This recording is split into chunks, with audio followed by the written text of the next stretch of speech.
Former Prince Andrew was arrested over suspected misconduct in public office. This might come as a surprise to you, but in other countries, even if you're a part of the monarchy, you can actually receive some legal scrutiny, it seems, when you are a part of an international sex trafficking conspiracy. We don't know about that in America, of course. I have no recollection of ever meeting this lady. Including knowing Virginia Giuffre, who accused Epstein of sex trafficking her as a teenager.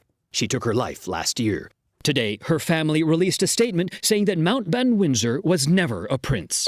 Is that how that works? Like when they take away your prince status, you're just never considered a prince at all? It was simply known as a prince, but he was not a real prince. I'm sorry. You cannot tell me that capitalism does not create an identical power structure to monarchies when symbolic monarchies have more pressure on monarchs than American capitalism does on its ruling class. What are we doing? America is literally a monarchy, a theocratic monarchy, but the religion is capitalism. The false notion that undergirds the system that directly creates a structure of power for those in positions of power is meritocracy, the myth of meritocracy. Instead of saying God has ordained you to be the king, to rule over this land, we say meritocracy is real and this person worked hard and worked smart and that's why he must rule over me. The lie that it tells the average commoner is that one day you too can be a king. Now, monarchs didn't do that, but that lie, I think, has given capitalism its staying power. But how can you look at this system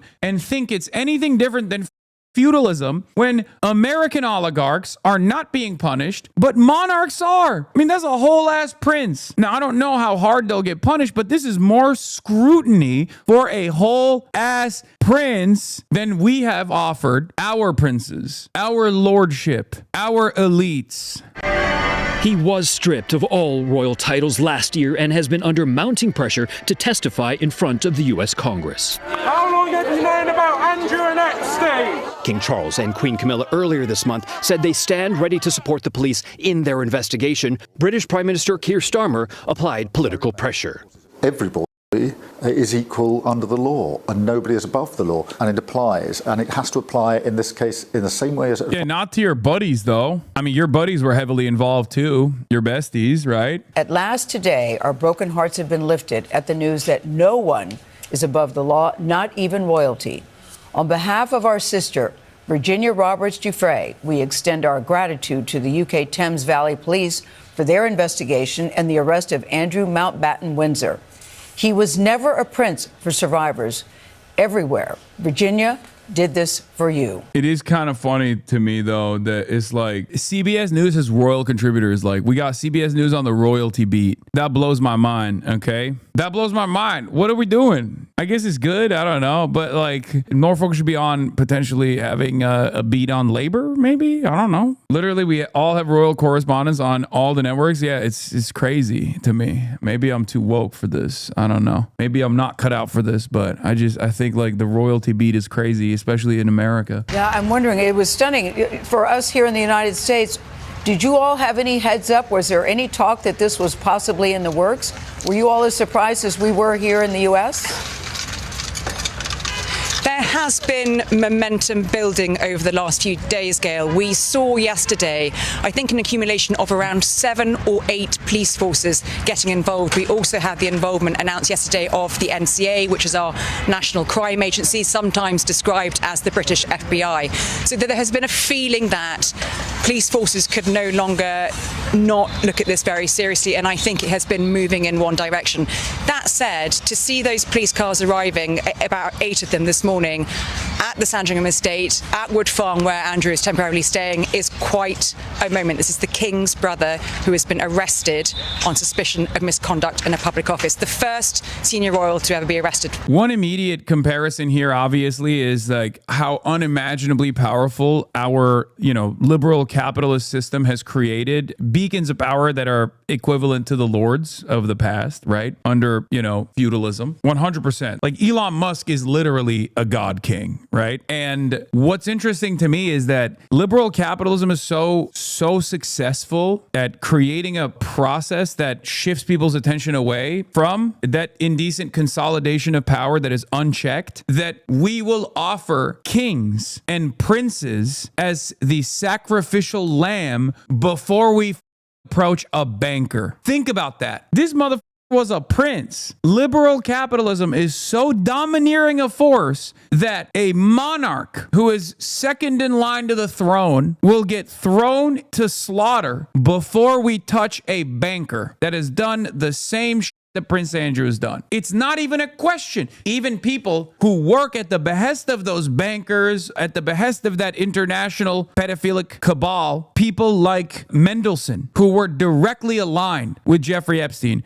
who were working at the interest of American capital and international capital, those guys don't receive this level of scrutiny. It is crazy. Think about that. We all understand in our hearts as children that have been born into an environment where liberalism is the monoculture, is the hegemonic, domineering superstructure. We know liberalism. We've learned about liberalism. We know that it's an evolution away from monarchies. We know monarchies are bad. They're undemocratic. We believe in the democratic process. But how is this Epstein not causing you to realize that that consolidation of power that existed in monarchies is still very much intact right now? It's crazy. We're all a bunch of serfs, man. We're serfs with iPhones, basically. We're serfs that eat hot Cheetos, and we delude ourselves into thinking that we've achieved freedom. We've deluded ourselves into thinking that we live in a just process where justice will be served. And sure, maybe we have more freedoms in some ways. There's a court system that's supposed to be intact. There's a court system that's supposed to adjudicate evenly. But when push comes to shove and the very wealthy, very powerful get caught with their pants down, sometimes literally, sometimes figuratively, no punishments come for them. If you are a regular working class individual and you get caught with a baggie of cocaine, you're receiving a heavy penalty. If you're black and you get caught with a bag of crack, you receive an even larger penalty. If you're RFK Jr., a member of the American royalty, you can talk about how you did cocaine off of toilet seats and you're fine. You're the head of the HHS. If you are Leon Black and you've been for years under legal scrutiny in and out of court cases for all of the victims that you participated in this international sex trafficking conspiracy with as a co-conspirator, you can still maintain your billions of dollars. Nothing happens. I mean, that's not a real just process at all. That's not a real system of justice. That's not abiding by the principles of the rule of law that is evenly applied to every single person, that no man is above the law. It's bullshit. These guys are still very much gods. They're very much kings that live amongst us. And we think, or rather, we delude ourselves into thinking that we can be like them one day. And that's why the system is actually much better. It's far superior. But if you pulled yourself out and approached the issue holistically, you would realize that there is fundamentally no difference between the feudal structure that we used to exist under versus what we have now under liberal capitalism. The only thing is the system defends itself a lot better. Thames Valley Police is able to provide an update in relation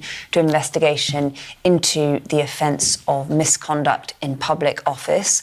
It's no longer Andrew Mountbatten Windsor. It's Andrew Mountbatten. No Windsor. No Prince. I see a path. I know you do too. Billionaires versus solidarity. Yes. Billionaires are functionally no different than the tyrants of the old ages. Tyrants, the monarchs, the lords, right? The reality is they now have more power than even the symbolic monarchs do. It's clear. Under liberal capitalism, a billionaire has more power than a monarch does. Okay, a prince can receive more scrutiny from the system, albeit symbolic, albeit as a sacrificial lamb to throw some red meat in the face of the masses to make them feel like the system is still working. It is clear that Les Wexner, Leon Black, and even some of their more prominent servants like Mendelssohn in the UK or even Keir Starmer will receive less penalties than a monarch does. Yeah, I saw. This is what he looked like too, which is really funny. History repeats. And it rhymes, but it also repeats. This is what I said. Tell me the US doesn't have the same power structure as monarchs of the old when you have princes receiving more legal scrutiny in the UK than we offer our oligarchs who are just as compromised by Epstein. This is the great lie of liberal capitalism. Now, of course, it's been released, but I'm just saying, like, who's gotten their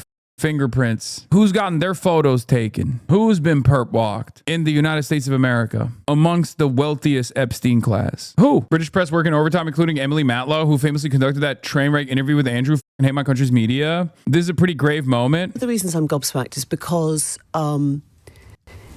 there is something very personal in this as well. And we talk a lot about people's sort of state of mind and health and all the rest of it. And I suppose I do feel, I feel concern actually as I'm watching this story unfold. Why? And I suppose that two things can be simultaneously true, that it can have been a long time coming, but when it does, there is somebody at the centre of it, and it is a father, and there are children. What? Dude, I swear to God, every British person has a chip in their brain. I swear to God. They have a surf chip and it activated. Lady, you cooked his ass. You played a more significant role in moving this along than the average person did. Okay? And for that, I thank you. This gotta be out of context or something, but I just don't understand how this can be in context at all. How can you be so servile? Like, what the Pretty grave moment, sighs Emily Maitlis, the same journalist who once watched Prince Andrew tie himself in the knots, denying he could sweat. How noble this sudden tenderness for a man whose closest friends ran an international trafficking ring. One almost feels for him. Almost. The real grave moments, of course, belong to the girls who never got royal protection or a sympathetic interview on LBC. Priorities. This doesn't make any sense because you know who else had fathers, had sisters, had daughters later down the line, loved ones? The victims. Victims of Andrew Mountbatten. Everybody's got family. The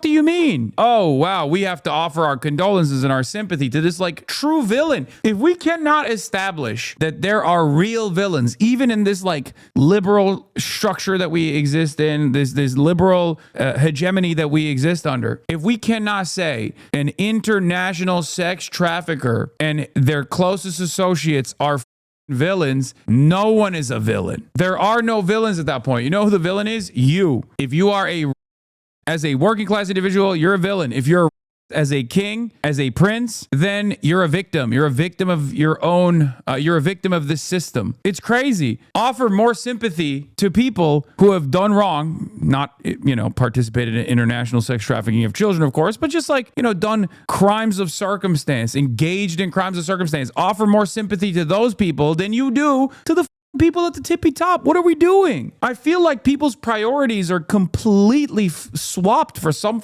crazy reason. We need to be more sympathetic to the working poor that ends up stealing because they want to feed their family, whether it's a Gucci bag or not. It doesn't matter. You know what I mean? You can't sell the bread. Bread can't actually substitute for rent. Gucci bags can, right? I don't understand it. I don't understand how you can just look at a system or look at victims of systemic forces and not offer them a shred of sympathy, but then you find all the sympathy in the end for a guy who is objectively like a straight up comic book villain, like so evil that it's comical almost. Unfortunately, it's not funny at all, because it's real life and there are real victims. She's saying that she has, she's reflecting on the moment of former Prince Andrew getting arrested and thinking, well, this person is a father. Simultaneously true, that it can have been a long time coming, but when it does, there is somebody at the centre of it, and it is a father, and there are children, and there is a mental health question. And I suppose that's what's sort of holding me back a bit and saying this is a pretty serious moment. It's a grave moment. It's not a sort of jumping up and down moment. No, of course not. What does that even mean? What does that even mean? Who remembers Emily Maitlis sat in front of a backdrop of Corbyn with a Photoshop hat in Kremlin? BBC fine with that, but not with her remarks about Cummings. Yeah, BBC's fine with this, but not her remarks about Prince Andrew either. LBC. Now she's at LBC talking about Prince Andrew being a victim of the system. It's like, no, it's crazy to me that you could just sit there. What about it with your posh accent on mainstream television, on a mainstream news outlet? What about the feelings of the international pedophilic cabal? What about it? Yeah, I don't care, man. I mean, call me too woke. Call me woke, but I don't give a about the feelings of international sex traffickers and members of the Epstein class. You know who does, though? And there is like elite solidarity there. Donald Trump. Here's what Donald Trump had to say when asked about the arrest of the former Prince Andrew. It's not a good one, Peter. What do you think? I got a question about something big overseas today. The former Prince Andrew arrested by the police there, related to something with Jeffrey Epstein. Do you think people in this country at some point, associates of Jeffrey Epstein, will wind up in handcuffs too? Well, you know, I'm the expert in a way because I've been totally exonerated. I'm the expert at being a participant in the pedophile class. POG, I call it pedophile occupied government. I'm the expert of pedophilia. Totally exonerated. Have you been totally exonerated? I don't think so. I'm the least guilty man in America. From the standpoint of pedophilia, no one is less guilty than me. That's very nice. I can actually speak about it very nicely. I think it's a shame. I think it's very sad. I think it's so bad for the royal family. It's a very, very sad. To me, it's a very sad thing. When I see that, it's a very sad thing to see it and to see what's going on with his brother, who's obviously coming to our country very soon, and he's a fantastic man, the king. So I think it's a very sad thing. It's a real shame that the pedophilic prince is receiving a little bit of scrutiny from the legal system, just like a little bit. He's out already. He's not like, you know, he's not going to remain in prison, I don't think. I mean, we'll see where it goes, but like, it's a real shame. You know, I think to myself, on the one hand, a pedophile friend of mine had to get a little bit of interrogation today. And on the other hand, another shame. South Korea, folks. South Korea. Coming after, they're calling him an insurrectionist. They're calling him an insurrectionist. They gave him life in prison. A real shame, folks. Soul of my life, former South Korean President Yoon Suk Yeol sentenced to life imprisonment with labor for leading an insurrection over his failed martial law declaration. I will be demanding his release. Really interesting because nobody used to speak about Epstein when he was alive, but now they speak. But I'm the one that can talk about it because I've been totally exonerated. I did nothing. In fact, the opposite. He was against me. He was fighting me in the election, which I just found out through the last 3 million pages of documents. Yeah, please. Yeah.